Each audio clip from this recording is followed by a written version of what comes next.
Se Alfred të pash që duhet reagoje që në fillim, po nuk pata mundësi për shkak edhe të Gledisit që dha shumë gjëra, qarsoj shumë gjëra në proces. Po, si që deklaroi edhe kryeministri, thash jemi një proces teknik, dhe në këto procesin teknik, normalisht kemi një raport vlerësimi pozitiv nga Komisioni Evropian. Në këtë muaj do të ketë diskutime me të gjithë ata të cilët kanë kërkuar, pra kanë bërë amendime apo kërkesa në lidhje me shqetësimin që kush janë ta që janë shqetësuar? Gledi, më falë, Alfred, jo, në qoftë se kendo informacion, kush është Gjermania, është Austria, është Polonia? Po shtetet të cilët kanë kërkuar dhe kërkojnë një përgjigje më shtëruse, ndoshta në lidhje me një çështje. Kjo nuk do të thotë dashakeqësia, apo jo? Jo, absolutisht. Kjo në procesin është normalitet sa më mbar. Dhe çështja individuale në këtë rast nuk ka lidhje fare, për shembull, lidhje me çështën e Ballukut, sepse është vetë Komisioni Evropian, vetë shtetet anëtare të Bashkimit Evropian të cilët e kanë shqetësim real të paruburgimit pa gjyq apo të burgoseve pa gjyq edhe të nivelit të paruburgimit pa vendimet formës prerë dhe që është një shqetësim shumë i madh edhe për vetë vendin ton, kur në sistemin ton të bugjeve ka më shumë paraburgosur sa të burgosur, pra në numrin e përqindjes.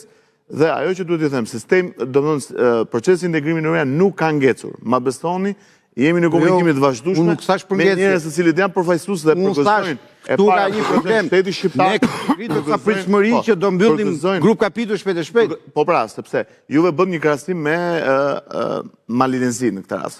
Dhe duke qenë se bën një krahasim, ajo që duhet të them ka pasur një metodologji tjetër. Tha dhe zoti Gjepali e citoi shumë mirë.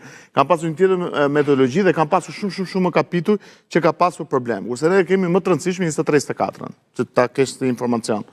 Që kjo është edhe për ta pasur shqiptarët. Pra ajo që duhet të themi është që ne besoj që brenda qershorit do të kemi mbyllje të grup kapitulleve shumë shpejt. Po nëse nuk i mbyllim?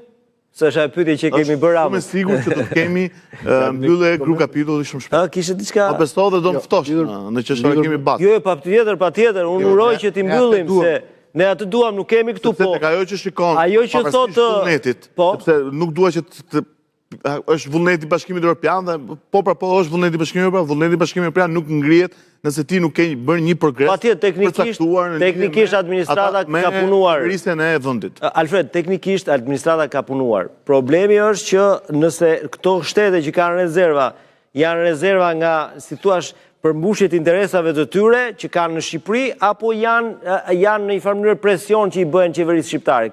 Kjo mund të ishte një lloj pyetje në raportin që shkon Komisioni Evropian, raporti që ka bërë Komisioni Evropian pozitive ka bërë për të gjitha çështjet. Dhe për të gjitha çështjet ka parashtruar ku është pozitiviteti, pra cili është pozitiviteti.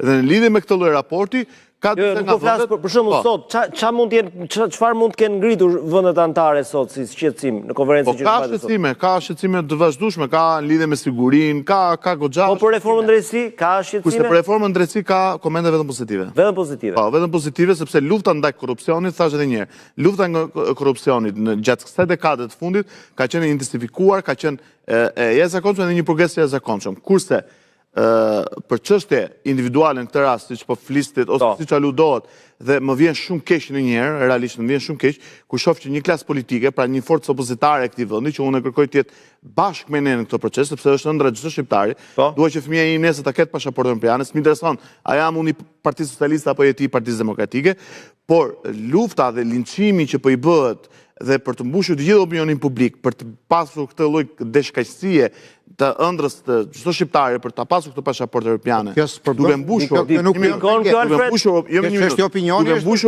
publik. Po ndikon kjo. Në lidhje që është penguar procesi integrimi që gjë nuk është e vërtet, kur realisht janë ata të cilët e shajnë Shqipërinë dhe e shplajnë Shqipërinë kudo ku jepet mundësia për të pasur. Prap kjo nuk krijon pengesë. Sepse Brukseli nuk shikon lajmet televizor në Shqipëri që marrin vendime atje. Realisht mua më krijon pengesë, sepse kur shikojmë që vendet anëtare, vendet që janë pjesë e Bashkimit Evropian, ka një politikë konsoliduese, pra ka një politikë bashkëvepruese, ka një sistem politik ku diskutojmë me njëri tjetrin, bashkëveprojmë me njëri tjetrin, janë pjesë e komisioneve me njëri tjetrin dhe punojnë së bashku për të arritur një objektiv caktuar, kurse këtu jemi në një parti opozitare, një parti po themi të shkafalitur, që jetën parlamentare e bën në rrugë, përpiqet ta bëjë në rrugë të mbushë mendjen e opinionit publik, dhe jetën e rrugës e bën në parlament. Dhe kjo është një gjë që për mua ka ndikuar kjo në qendrim të nuk ndikon sepse ata e dinë me kë kanë të bëjnë. Ata e dinë me kanë gëndë, por për të caktuar mund të ndikoj. Në optimin time. Në çdo vend opozita është e lirë, atë punë ka. Të jetë kritike ndaj qeverisë, sepse nuk është perceptim. Brukseli nuk ecën me perceptim. Do vinë në Tiranë, pyesin njerëzit nëpër rrugë si mendoni juve, meriton Shqipëria të shkojmë bëjë. Ata janë mjek që vinë me pajisit e analizave me vete, bëjnë analizat, je mirë me shëndet, hajde kalos, je mirë, vazhdoj qëndro. Absolutisht e pa.